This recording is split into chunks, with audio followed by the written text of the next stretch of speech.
Hello, Lumberjacks. I'm Cameron Lejeune. And I'm Ella Mitchell. You're watching SFA TV2 Nac Edition. Today we will be discussing Nacogdoches news, SFA, and local sports, and we will take a look at what it means to be a lumberjack. Also, stay tuned for an interview with Amanda West, coordinator of Spirit and Traditions, and graduate assistant Brandon Venata at Stephen F. Austin State University.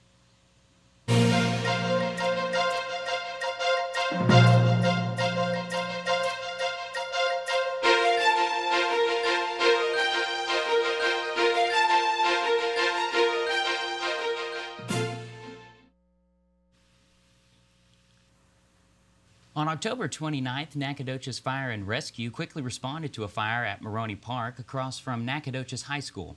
The fire occurred early Friday morning and burned around a fourth of the park down before it was put out by Nacogdoches Fire and Rescue. The cause of the fire is still unknown, and authorities are investigating further for further information. The fire has affected many local families that would visit the park with their kids and have expressed sadness over the current situation.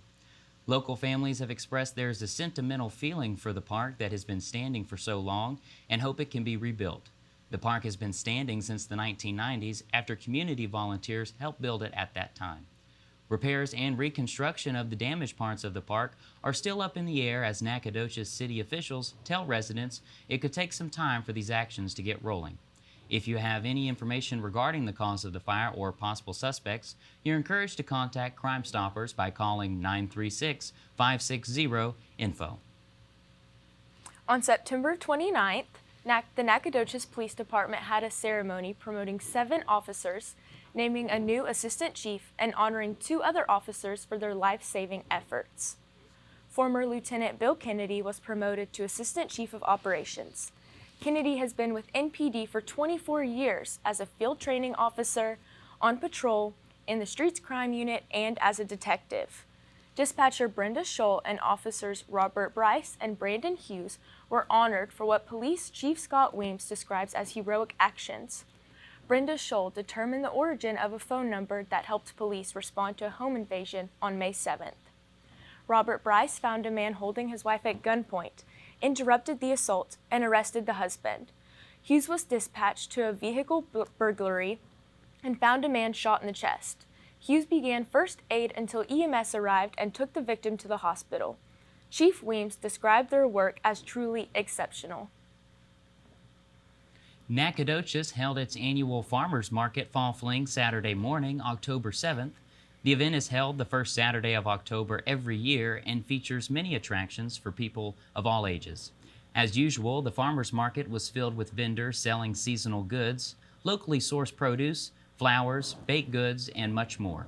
People could listen to live music while shopping, donating to nonprofit organizations, or enjoying food tastings from the Nacogdoches High School Culinary Arts program.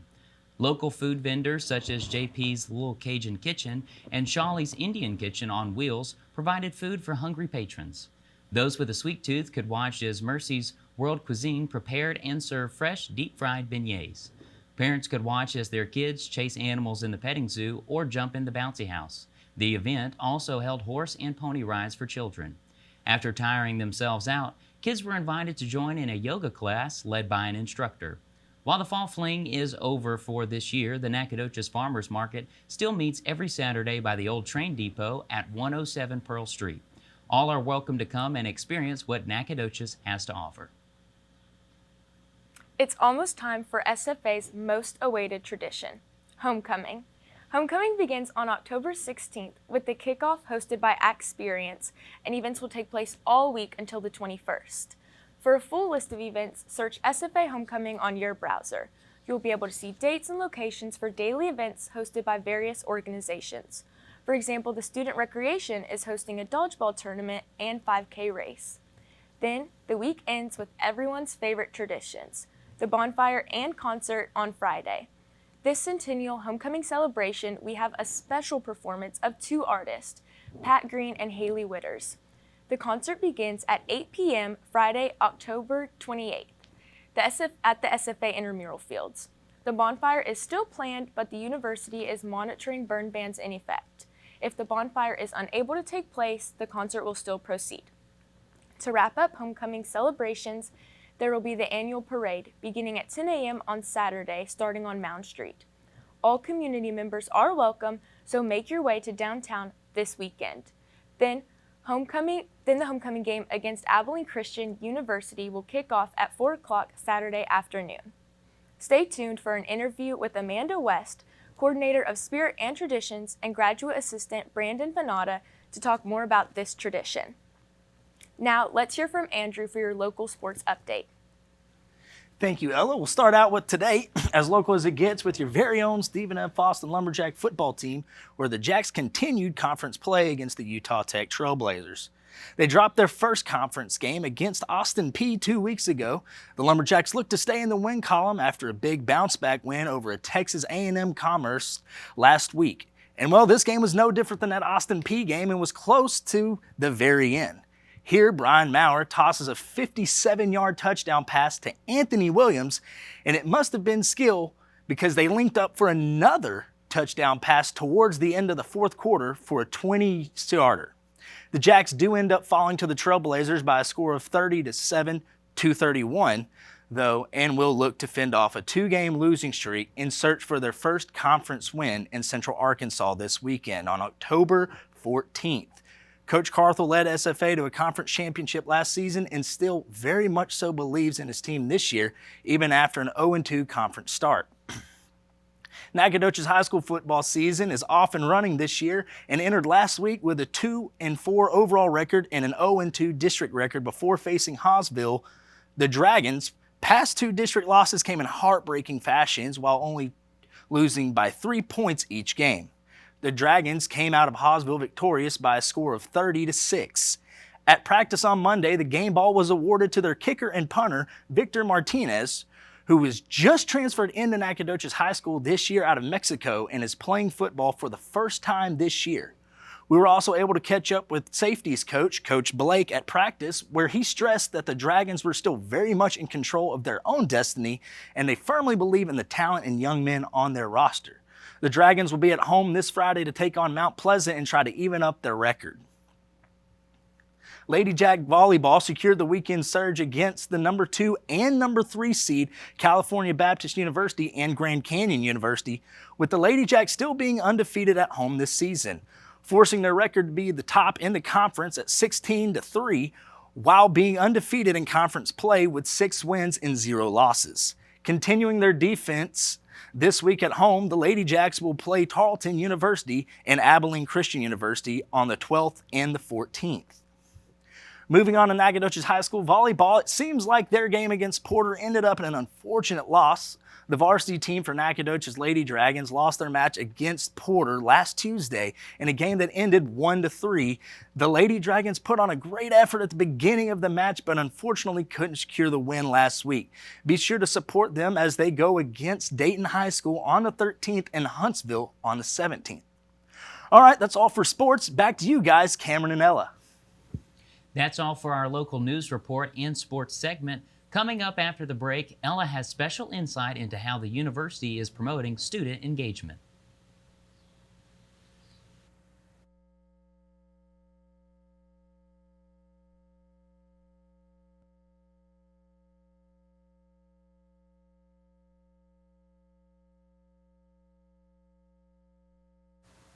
Welcome back, Nacogdoches. I'm Ella Mitchell, and today I have the pleasure to sit down with Amanda West, coordinator of Spirit and Traditions for SFA, and Brandon Venata, graduate assistant for the Spirit and Traditions department, to discuss the details of the much anticipated homecoming week and student engagement here on campus. So, how are y'all doing today? We're great. I'm doing great. Good. Thank you guys so much for coming in today. Thanks for having us. I wanted to start off with talking to you, Amanda, about what got you involved here at SFA and inspired to get involved with traditions and spirit. Yeah, so I actually came to SFA in 2016 as a freshman, and I fell in love with the place. I was a student director in a student organization and really loved my time here. And so I stayed, did my undergrad, and then I got my master's here at SFA. I had the opportunity to be the graduate assistant, so much like Brandon, I served in his same role, and they decided they wanted to keep me full-time. And I love SFA dearly, and so I just love SFA, spirit tradition. I love going to sporting events. Really, tradition is super important to me, and so being able to stay into this role as like a full-time position has been really wonderful for me. And then you went to SFA. Yes, as well. I recently graduated in May with my Bachelor's of Science, and then I was like, I'm not done here. I kind of wanted to keep going and learning more, so I decided to stay for my Master's, and I'm currently pursuing that. I'm just really excited to like get this part of life going. I'm really excited for all this coming up. That's really cool. So, since y'all both have attended SFA, how would you say you've seen the difference between SFA traditions and like how it really bonds the students together to other schools? Yeah, I would say SFA does a really good job with traditions. Over the years, you see students are evolving, and certain things are more important to them than they were. I know sporting events have really become more important to students, and seeing that student section has really been awesome. And we know that through student engagement, that is what actually roots them to going on and graduating. And so continuing those traditions and making sure that those are really, it's a really pivotal time in these college students' careers. And so giving them that tradition, rooting them back to the campus is really what keeps them here. And so we're just always finding new and fun ways to bring those traditions up. And I have a bunch of other friends at a bunch of other schools, and I tell them all the stuff that we do, and they're always like, "That's crazy! Like our school doesn't do that. All we do is like have a football game when I'm here. Like we have so much other fun stuff. Like we dip our hands in purple goo, we get axe handles, just so much fun stuff that other schools don't have the opportunity to do." I do think you mentioned the dip tradition. That is such a fun tradition that like other schools have rings and things like that, but our tradition, I feel like it like really bonds the class like you do it with together. So I think that's a really cool tradition. So with homecoming, what kind is the process of planning homecoming? I know y'all are in the middle of doing that. What is the process of doing that? Yeah, so we really look at like what is the year. So this year, Centennial, we kind of already knew that SFA was going to be our theme, and so we start with that. And then we always do a kickoff event hosted by Experience, and so we just kind of go throughout the week and see like where events are really crucial. Kickoff is important because that's where we dye surf and Steve purple. This year, President Oglesby will be joining the Experience student leaders in dyeing the fountain. And then we'll have trivia on Tuesday. And so we just kind of see throughout the week where we can host events and just keep building up that momentum to then Friday, the bonfire and concert, and then the parade on Saturday. That's really cool. So how do y'all decide who is going to perform at the concert and everything like that? Yeah, so that is actually determined by Student Activities Association. They're the ones that host the concert. And so I know that this year we have an outside agent that helps us see who we can bring on as an artist. And so the coordinator of student engagement that oversees Student Activities Association met with our agent, and they kind of were able to see what we could afford, kind of who also just would work for our group that we have right now. We know since it's a centennial, we'll have a lot of alumni and current students attending. And so we wanted to make sure that we were meeting the needs of both of those populations. Yeah, I agree. I think Pat Green and then Haley Witters are good for like our demographic. Yeah. Because I think y'all had the Sean Kingston concert, which is kind of a totally different genre. But then I think having country, it kind of like plays into both genres that students would like. And then with the alumni, people are more adults or parents are going to really like Pat Green. So I think that's a good choice. That is, you hit the nail on the head. So do y'all, with having co-headliners, do you see that becoming like more of a routine thing, like maybe next year, or is it really just a centennial special thing? It really more just depends on the year, kind of what our budget looks like. We have to pay money for these people to come in, so kind of seeing what our need is, who's available at the time. We were able to bring Haley and Pat because they're both either touring around the area or they're currently on tour, and so that's kind of how we're able to bring them. And so it just kind of depends also who is on tour. So we're not sure, but maybe. That's really cool. So how would you say like the concert and all the homecoming activities really brings the student body together? I guess it brings us together because we're all so separate in our lives throughout the school year, and just having one giant thing that kind of brings us all together that we all get excited for. Like, who doesn't want to see a giant bonfire? Who doesn't want a free concert? Like, it just brings us all together and like gives us one day where we can just kind of relax, have a good time, enjoy some music, and just kind of hang out with people that we don't normally get to because we're all so busy with, especially it being midterms this year. Like, we're all like super stressed, and just a good way to end off the week is having all these activities. I totally agree with what you said, that like it's a great way to meet people that you normally wouldn't because we're normally so separate. And like a lot of times with homecoming, you'll pair off with other people, or there's the homecoming court, and so I think it's a really great way to meet people from your grade or your major that kind of could represent you and get to know like other people, exactly what you said. So how would you also say it really incorporates the alumni with us too. Well, you know, alumni just kicked off their auction last night, and so that is online and available for anyone to bid on, and so that's a really cool way, helps get alumni in. And then also, alumni does host events throughout the week as well that kind of bring the alumni in, and I know this year, since we're bringing in Pat Green, that kind of helps bring the older alumni back to campus. I know I also am an alumni, and I love Pat Green, so I'm excited. But those are just some of the ways that we're able to bring alumni in. They also really enjoy the football game, so they come to those events. There's the pancake breakfast also on Saturday morning.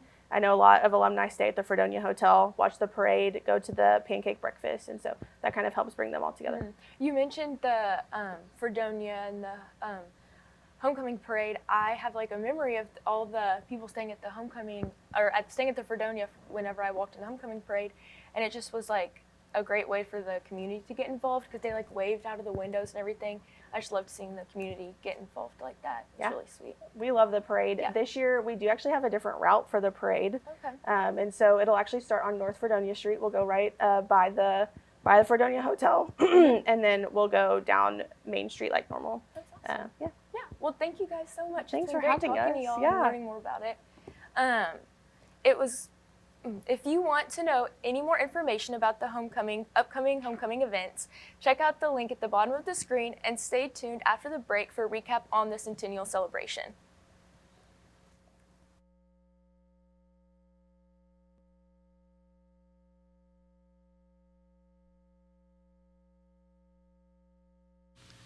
Welcome back to Nac Edition. Up next, Blaine Williamson had the opportunity to sit with the Director of Student Engagement, Lacey Folsom, as well as Dr. Holly Smith, the Executive Director of Student Life, to reflect on what it really means to be a lumberjack. Stephen F. Austin State University is home to over 10,000 students. Each of those students have a unique way of showing what it truly means to be a lumberjack. Whenever you really and truly become a lumberjack, you have this sense of this is your new home, this is your family. So you'll hear people say lumberjack family a lot.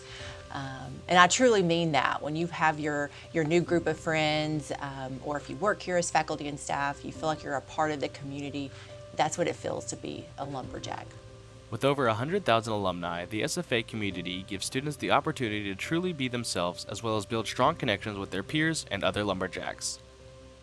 I think the unique thing about being a lumberjack is that you're part of a family. From the moment you decide to become a lumberjack and come to SFA, you are brought into this family of 100 and some thousand alumni that just welcome you with open arms. Students at SFA truly embody what it means to be a lumberjack by following the SFA way. It's the people. It's people who really care about the students. There is not a single person here you meet that isn't about the Nacogdoches and SFA way, and it's about just bringing people into our community and knowing that that's a lifelong commitment. I think that what makes Nacogdoches and SFA so unique is it still has a small town feel, but it's still pretty big. SFA just offers this personalized education. You get to know your professors, you get to know staff members, you get to go to conferences, you get to go out to Jack Camp, whatever the case may be, you get to know them on a personal level, and I think that makes it unique compared to bigger schools.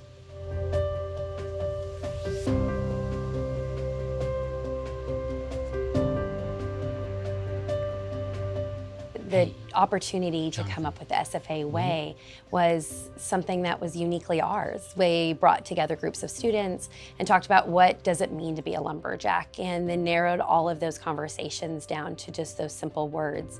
And when we talk about caring and integrity and unity and responsibility and respect, all of those really define every person. It looks different for every person because each lumberjack is unique, but the SFA way is definitely that. It is just the way that we try to carry ourselves and to present to students and to the faculty and staff that work here.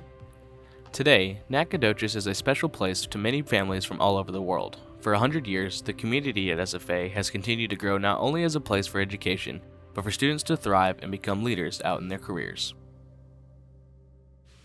The second annual Brick Street Burger Battle has officially kicked off, and with this competition, you are the judge of the best and most creative burgers around Nacogdoches. Some of the featured restaurants include the Jones House, the 3B's Burger, Dolly's Diners, the Big Kahuna Burger, and the Fredonia's Batty Melt. You are able to pick up your stamp card at any of the participating locations. With each stamp, you are entering into a cash prize drawing, and the restaurant earns points. Make sure to have a blast and use the hashtag Brick Street Burger Battles and post your favorite or favorites of the competition. The burger battle will come to an end on October 20th at 5 p.m., and the Brick Street Burger Battle champion and the cash drawing winners will be announced Saturday, October 21st at 3 p.m. on Downtown Nac's Facebook Live and their Facebook page. So as you can see in that footage, I actually got to go and sit down at the Stonehouse Kitchen and try their burger that is in the competition, and it was delicious. It was great. Which one was it? I believe it was the Pino burger, and it was really good. It actually had purple lettuce on there and this really good sauce. It was pretty good. It was like sweet, but also a little spicy as well. Oh, that sounds good. I really want to try the Batty Melt at the Fredonia. Yeah. I saw it last time I was there. I saw like a little advertisement for it. I was like, oh, that kind of caught my eye. It looks pretty good. So I'm gonna have to go try that. Yeah, I definitely want to participate. I want to go to Dolly's and try theirs. I actually have never even been to Dolly's at all. So I want to go there and try their burger. And I feel like there's no better way for the first time of me going to Dolly's than going and trying their burger that's in the competition. Yeah, for the competition. Plus, exactly. You could potentially win the cash prize. So. Yeah, of course. Well, thank you all for joining us for today's Nac Edition on SFA TV 2. And as always, Axum.